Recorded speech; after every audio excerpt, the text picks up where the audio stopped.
Kishini ixlosini zaiflashtirib tashlaydigan bir kasal bor. Kishining ixlosini zaiflashtirib tashlaydigan bir narsa bor, bir kasal bor. Nima u? Banda qilgan amaliga Allohdan mukofotni talab qilishi.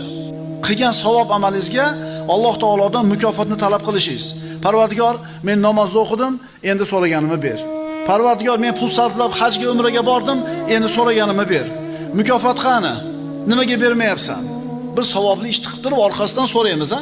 Lekin bu so'rayotganimiz Allohning fazlidan bo'lsin. Nima degani?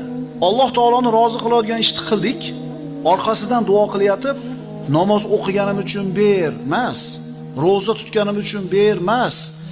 Balki so'rang, Parvardigor, o'zingni fazli marhamatingdan ber deylik.